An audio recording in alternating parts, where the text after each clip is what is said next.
Griffin and Coach Kim here bringing you the heat, Legacy Fitness. So we're here to talk today about a topic, simple versus easy.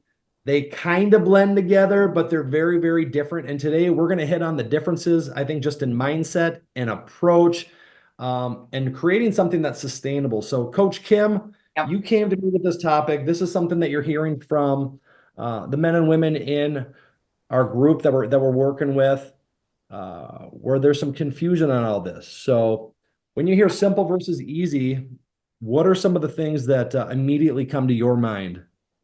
Well, I think that there is a big confusion about just that. What is simple versus easy? Like some people sign on for the program and they're like, they get all excited that they're motivated, they want to see change.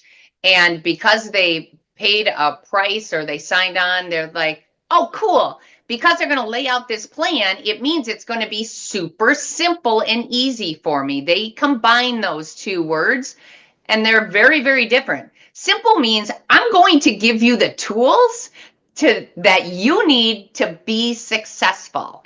But easy does not mean a lack of effort. And if you continue to do and make all the old choices thinking that you're going to put them into this new simple plan, chances are you're not going to see the results that you really, really want to see. There's a big difference between having the tools to do it and actually doing what it takes to see the amazing results that you want to see. So when you tell somebody something simple, Mhm. I think that's usually a good thing. Like if someone's trying to explain something to me and they're like, it's very simple, that's really calming. If they Okay. say easy, I think that's also does the same, but they're very, very different. And the way that I look at this is, um, simple with fitness. It's simple to say you need to you need to eat more protein, you need to get your calories under control, and you need to lift weights. Like that's simple, right? It's simple. You do those three things, you're going to be set, which is true for the most part. Yep. The easy is how are you going to apply those in life, right? So when are you going to find the time to strength train 3 times a week? When are you going to find time to do the meal prep? When are you going to find time to do it between navigating your kids' sports and doing things with your spouse and mixing in a social life? Like where are you going to find the time to do these things? When are you going to start making the choices that align with the goals and results that you want? Mhm. And that's where I look at this. Like I think a lot of the things that got me excited about our program is I believed it allowed people to create success that was sustainable over the course of a long window of time. There's not one person that you've ever met, probably that you ever have worked with, who hadn't seen some sort of success in a fitness or weight loss program before in their life. Mhm. Every single person has done it. I lost 20 pounds doing this years ago. When I did keto years ago, I did this. When I belonged to this boot camp, I was stronger than ever. The problem is it wasn't easy, right? It wasn't something that they could apply long term because for whatever reason, it was restrictive or it took too much time. So we want to find that balance. So there's a really, really big difference. You've got to find something that works for you. You've got to find something that you're willing to commit to. And quite frankly, uh, you've got to make choices that you haven't made in the past, right? So it's easy to say, I'm not going to snack at night anymore. After 7 o'clock, I'm not going to eat because that's when I go towards the ice cream. That's when I go towards the popcorn. That's when I go through the treats. No one ever says at 8 p.m., man, I'm diving into a chicken breast, right? It's easy to say that. It's not simple to apply because you're in your house, your family members are eating it, your kids are eating it. You open your pantry, you open your fridge, it's staring you right in the face. It looks good. It tastes good. You know that it's certainly going to give you some satisfaction immediately. So how do you get away from that? And that's where it really comes down to kind of your thought process, um, reapplying your goals in terms of what you really want to accomplish, and implementing that stuff can be tough. I also think that there's a big difference between perceived, and it kind of goes along with this, perceived effort level and the effort level that you actually need to see those results. You're always going to assume you're eating better, eating less, moving more than probably what you actually are. And the bigger that gap between your perceived effort level, because when you start a program like this, you feel like you're always thinking about food. You're thinking about working out. You're thinking about. So your perceived effort level is, oh my God, I'm working my ass off on this stuff. So your perceived effort level is, I'm giving this my 100%. But the actual actions sometimes are way down here at like maybe 25, 40, 50%. The bigger the gap between perceived and actual effort needed, I call that the quitting zone. That's where frustration builds because you're not aligning your actions with your actual goals.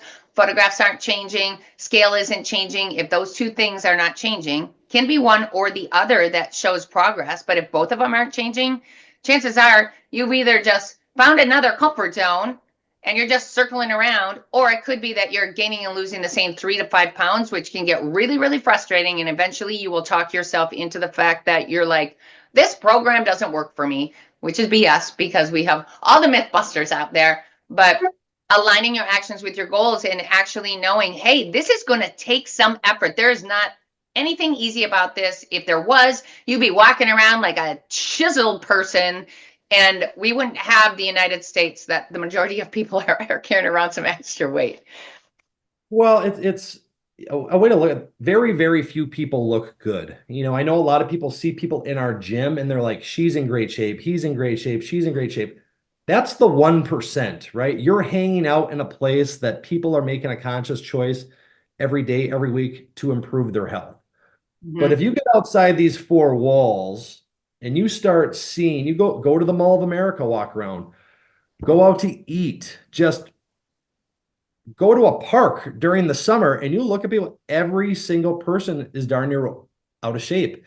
And it's really wild is the standard of what is healthy and fit has changed so much, because if you see someone right now that's 20 pounds heavier than they should be, you don't look at them as overweight. You look at them as almost just average because that's where society has taken us, right? So common question that I get asked is, like, what's an average weight for somebody my height or my age or however they want to word it? And I said, well, average is fat. Do you want to be average or do you want to be healthy? Do you want your health to be up? And they're very, very different answers. So when we're talking about optimizing things, it's never going to be super easy, because if it was, everybody would look like that. Yeah. And also, However, don't be fooled though. Don't be fooled by the people at the gym, at Legacy, the people that we post. Don't compare your, your first chapter to their 40th chapter. Because once you are in great shape, you see these people that are all buff and chiseled and in amazing shape, and you may see them out having that pizza or eating that burger and fries.